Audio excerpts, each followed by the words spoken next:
Hi, I'm Donna Jordan from Jordan Fabrics. Today I'm going to show you how to make a quilt, and it's called Simple Simon. This is a cozy quilt pattern, and it's designed by Daniela Stout, and it uses a jelly roll. I really like the colors that are used here. They're nice browns and golds, and that's what drew me to the pattern. But I think today I will use a different color. I've picked a jelly roll that's got a lot of different colors here. This is Robin Pickens patterns, Carolina lilies, and it's got some brighter colors. And the only other thing we need to get started with the patchwork is a background. So I've selected this tonal white with cream. So the first step is to pick out the jelly roll strips that I'm going to use. And really the only consideration is there enough contrast between the colors of the strips and the background? Now, the pattern comes with instructions for 6 different sizes. I'm going to make the twin size, so I'm going to need 32 strips. So let's pick those out. All of these strips should work great. The next step is to take every strip and we're going to cut it in half. So I've got the fold here. I'm just going to put my scissors in there, cut them all in half. Now we need to get the background cut up. And for the size I'm making, I need 1 2/3 yards, and it's all going to get cut up into strips.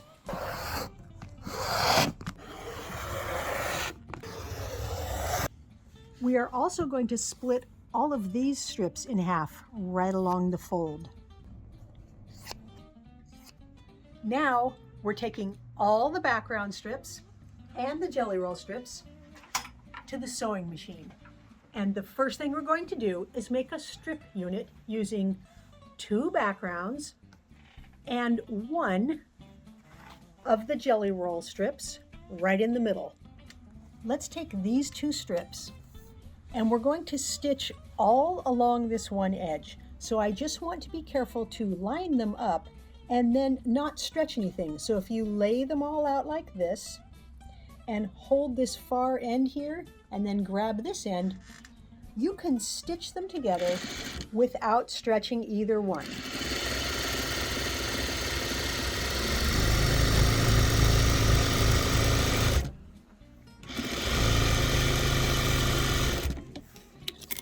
Now I'm going to finger press the seam to one side. So I'm having the seam allowances face that way and I'm opening it up and then pulling my finger or fingernail right down that seam. So it helps if you anchor it here and then pull down like that. And this makes it a lot easier to get this ironed later on. Now we're going to add the 3rd strip and it goes over here. So again, line everything up and just smooth this down all the way down the strip so you can grab it at this far end here, grab it there, and stitch down this seam.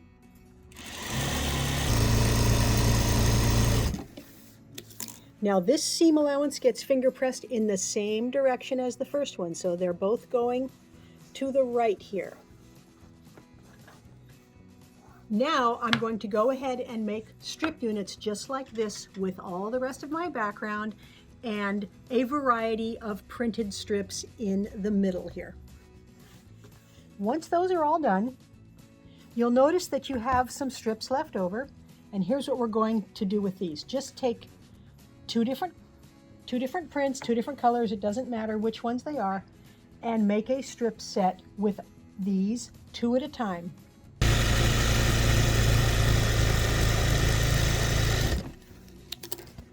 Finger press the seam allowance to one side and then just go ahead and make strip units 2 at a time with all the rest of these strips. Now we want to give these a quick pressing. So I'm just going to line it up so that it's parallel with the edge of my my ironing board here, flatten it with my hands. And then I like to use a dry iron to make sure it's nice and flat, then some steam. Now we're ready to subcut these strip units. So I'm going to line it up so that it's on one of the lines on my cutting board. And the pattern gives you all the sizes you need for cutting these subcuts. Now we're going to make some subcuts on our 2 strip units. I've got all my subcut pieces and I'm heading back to the machine, and this step is very, very easy. Every block is going to be made the same. So we're going to take one of these blocks, and I've got the seam allowances facing to the right. Then I'm going to take one of these, and I've got the seam allowance going down, and I'm going to stitch these together. They're exactly the same length.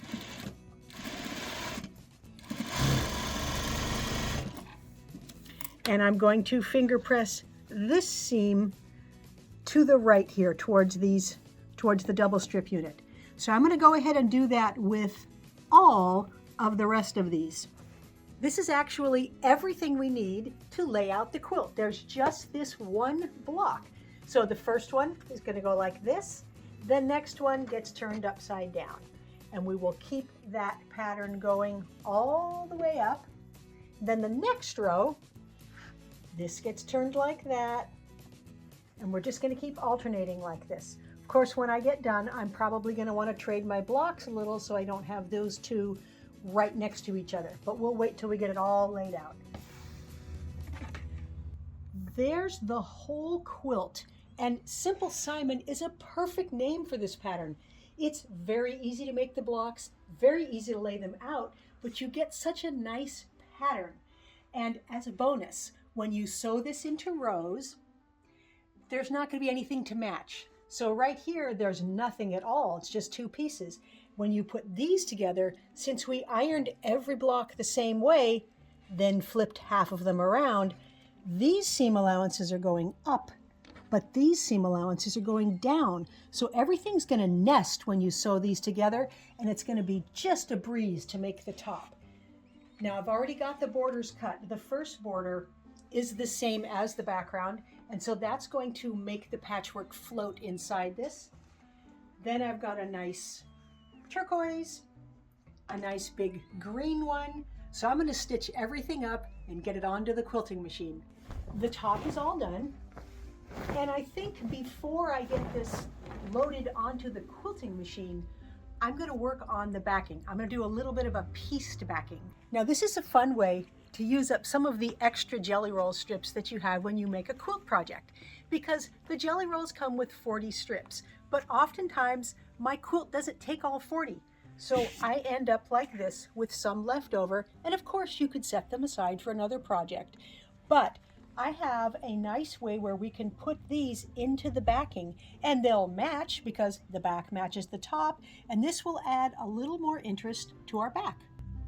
So all I'm going to do is take my strip. I'm going to leave it folded.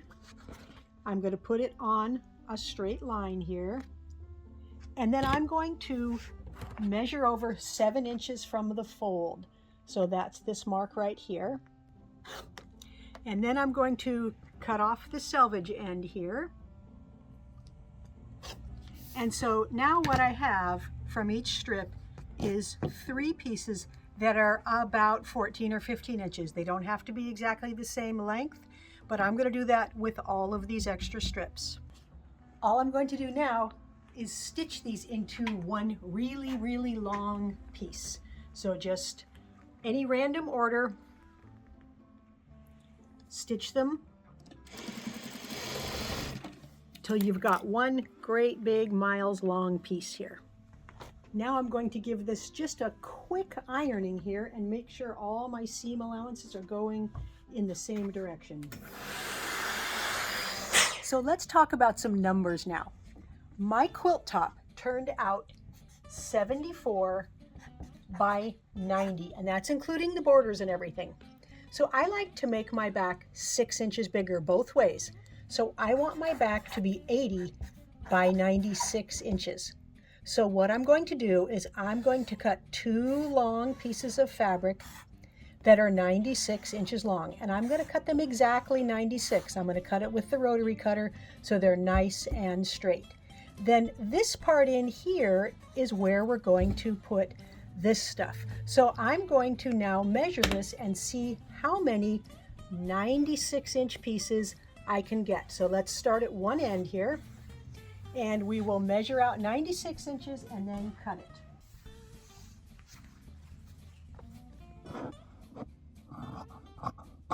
So that's my first piece. Now before I cut the second one to length, it's going to get stitched next to this. So before I cut it to length, I'm going to see if where these seams are real close, and they're pretty close, and I don't want to end up with them matching somewhere along here. So I'm just going to slide this up a little, cut off a few inches, and then measure my 96 inches.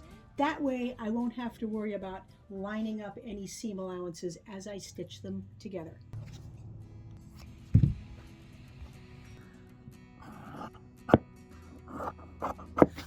So I ended up with enough for 3 strips. So let's take these now over to the sewing machine. Now they're all exactly the same length, and you probably want to pin them a couple times before you sew them. So I'm going to take these first 2, stick a couple pins in, and stitch all the way down this first seam. So pinning it, that ensures that you will not stretch the top strip or the bottom strip as you sew. So they were just perfectly the same length. So I'm going to just sew all the way down here. Now it's all stitched up. It's all ironed nice and flat. I just ironed those seam allowances, all going one way. And all I have to do now is take my back pieces and stitch this right between the 2 of them, just as if this was a 3rd piece of backing. They're all exactly the same length, so I will pin them, stitch them together, and then load this onto the quilting machine exactly like I do a backing that doesn't have anything extra in it. The quilt is all loaded up, and we need to pick a thread color. Now there's lots of colors that will look good on here. So my first thought was, let's use a dark blue. That will show up quite well on the background. Blend in there, and it'll show a little bit on the border. I'm really hoping to have the thread show up on the border because the border is nice and plain. Now this light blue, it won't show up in the background. It'll blend into the patchwork. It shows up a little on there.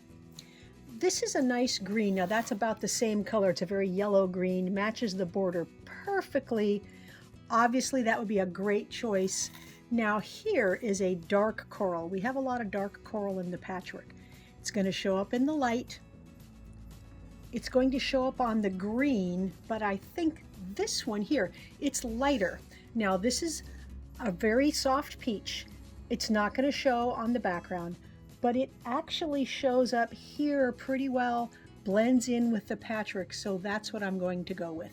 For the quilting pattern, I've picked this one. It's called Special Rose. It doesn't really look like roses to me, definitely flowers, and I really like this leaf.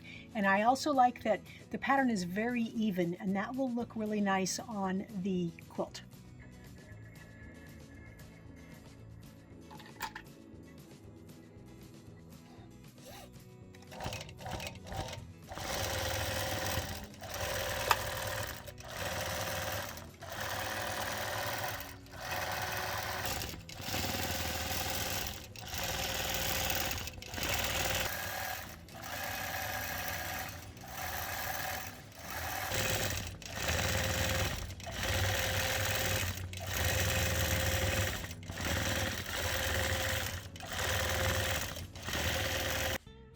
The Simple Simon quilt is all done, and just like the name says, it was very, very easy to make.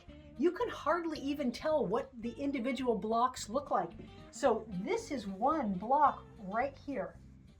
And just by repeating that over and over, look at the awesome pattern we get. Now the quilting, the thread color, it doesn't show it all in the patchwork, but it does show slightly on the border because the border is almost solid. So we have this nice shadowy effect of these beautiful flowers. It turned out 74 by 90, so that's a generous size twin. Now on the backing, we added that little bit of extra there. I really like having that as a little enhancement on the back side, and I think that's a good way to use up some of your extra pieces. Thank you so much for watching our video today. We hope you enjoyed it. Now at the end of every video, we do a giveaway. And today we're going to give away a quilt, and it's called Peaking Points. So let me show you what it looks like. This was a really fun quilt to make, and we did this in a video. And the blocks are not square. Well, they end up square, but they've got these kind of oddly shaped pieces in them. And because of that, you get these nice stars showing up between the blocks. Now it's very easy to enter the giveaway. All you have to do is click the link right below this video that says giveaway, and you enter just your name and your email address, and we can send this to a winner anywhere in the world. So good luck. Now, if you like our videos and you want to support us, the best thing you can do is subscribe to our YouTube channel. That really helps us out. Happy quilting!